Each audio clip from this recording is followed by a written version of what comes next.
Friends నమస్తే అండి. Welcome to my channel. ఈరోజు మన recipe Rakhi and Diwali special khoa బర్ఫీని ఈ వీడియోలో మీతో షేర్ చేసుకోబోతున్నానండి. ఇంకెందుకండి ఆలస్యం, వీడియోలోకి వెళ్ళి ఆ ప్రాసెస్ ఏంటో చూసేద్దామా మరి. ముందుగా ఒక స్క్వేర్ టైప్ ఉన్నటువంటి బౌల్ తీసుకొని దీనిలోకి 1/2 టీ స్పూన్ నెయ్యిని వేసుకొని ఈ నెయ్యి మొత్తము ఈ బౌల్ అంతా స్ప్రెడ్ చేసుకోవాలండి. ఇలా చేసుకున్న దాన్ని పక్కన పెట్టుకుందాము. తర్వాత నేనైతే ఇక్కడ 200 గ్రామ్స్ పచ్చి కోవాని తీసుకుంటున్నానండి. ఇది అన్ని సూపర్ మార్కెట్లోని దొరుకుతుంది అండ్ ఆన్లైన్లో కూడా దొరుకుతుందన్నమాట. ఇలా తీసుకున్నటువంటి పచ్చి కోవాని చిన్న చిన్న ముక్కలుగా కట్ చేసుకోవాలండి. ఇలా కట్ చేసుకున్న దాన్ని కూడా పక్కన పెట్టుకుందాము. తర్వాత పొయ్య వెలిగించి ప్యాన్ పెట్టుకొని ఫ్లేమ్ అన్నది మీడియం ఫ్లేమ్లోనే పెట్టుకొని దీనిలోకి 1 టీ స్పూన్ నెయ్యిని వేసుకోవాలండి. తర్వాత దీనిలోకి మనం ముందుగా చిన్న చిన్న ముక్కలుగా కట్ చేసుకున్నటువంటి పచ్చి కోవా ఉంది కదా, దాన్ని కూడా వేసుకొని ఈ నెయ్యి పచ్చి కోవా రెండు బాగా కలిసేటట్టు ఒక్క నిమిషం కలుపుకోవాలండి. ఇలా కలుపుకున్న తర్వాత ఈ పచ్చి కోవాని స్పాచులాతోని కొంచెం ప్రెస్ చేసుకోవాలన్నమాట. ఇక్కడ నేను వీడియోలో చూపిస్తున్నాను చూడండి. ఇలా ప్రెస్ చేసుకునేసరికి ఒక్క 2 నిమిషాలు అయ్యేసరికి ఇది ముద్దగా అవుతుందన్నమాట.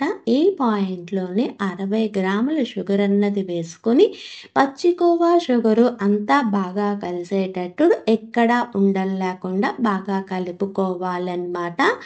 ఇలా కలుపుకునేసరికి కొంతసేపు అయ్యేసరికి ఈ కోవా మిశ్రమం అనేది కొంచెం ముద్దగా అవుతుందండి. తర్వాత ఇంకొక 2-3 నిమిషాలు అయ్యేసరికి షుగర్ అన్నది పూర్తిగా మెల్ట్ అయిపోయి ఇది కొంచెం లిక్విడ్ ఫామ్లో తయారవుతుందన్నమాట. ఇక్కడ నేను వీడియోలో చూపిస్తున్నాను చూడండి, ఇలా తయారవుతుంది.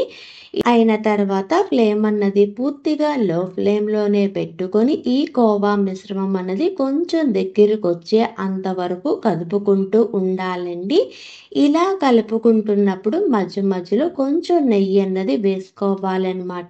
ఇక్కడ నెయ్యి అన్నది ఎటువంటి కొలత ఉండదు, కానీ నెయ్యి అన్నది ఎక్కువ వేస్తే మాత్రం టేస్ట్ అన్నది చాలా బాగుంటుంది. నేనైతే ఇక్కడ 3 టీ స్పూన్స్ నెయ్యిని వేసుకున్నానండి. ఇలా వేసుకుంటూ కలుపుకునేటప్పుడు ప్యాన్ చుట్టూరుగా కొంచెం కోవా అన్నది అంటుకుంటూ ఉంటుంది కదా, దాన్ని కూడా స్పాచులాతోనే తీసేసి ఈ కోవా మిశ్రమంలోనే కలుపుకొని అంతా బాగా కలిసేటట్టు కలుపుకోవాలన్నమాట. ఇలా నెయ్యి అన్నది వేసుకొని ఇలా కలుపుకుంటూ ఉండేసరికి ఈ కోవా మిశ్రమం అన్నది మనం తినేటప్పుడు కొంచెం కలాకండ్ తిన్నప్పుడు ఎలాంటి టేస్ట్ వస్తుందో అలాంటి టేస్ట్ వస్తుందన్నమాట. ఇలా రెడీ అయినటువంటి కోవా మిశ్రమంని కొంచెం చేత్తో తీసి చిన్న ఉండలాగా మనం చుట్టుకున్నాం అనుకోండి, ఉండ అన్నది పర్ఫెక్ట్గా రావాలన్నమాట. అలా వచ్చే అంతవరకు కలుపుకోవాలి. ఇలా కలుపుకున్న తర్వాత పొయ్యి అన్నది ఆఫ్ చేసి మనం ముందుగా రెడీ చేసుకున్నటువంటి నెయ్యి రాసుకున్నటువంటి మౌల్డ్ ఉంది కదా, దానిలోకి వేసుకుని అంతా స్ప్రెడ్ చేసుకోవాలండి. ఇలా చేసుకున్న తర్వాత పైన కొంచెం నెయ్యి అన్నది వేసుకుని మొత్తం స్పాచులాతోని స్ప్రెడ్ చేసుకోవాలన్నమాట. ఇలా చేసుకున్నటువంటి కోవా మిశ్రమాన్ని 30 నిమిషాలు పక్కన పెట్టేసుకుందాము. 30 నిమిషాలు అయిన తర్వాత ఈ మౌల్లో ఉన్నటువంటి కోవా మిశ్రమాన్ని నైఫ్తోని అంచుల చుట్టూరుగాను కోవాని కొంచెం లూజ్ చేసుకొని ఇక్కడ వీడియోలో చూపిస్తున్న విధంగాను ప్లేట్లోకి ట్రాన్స్ఫర్ చేసుకోవాలండి.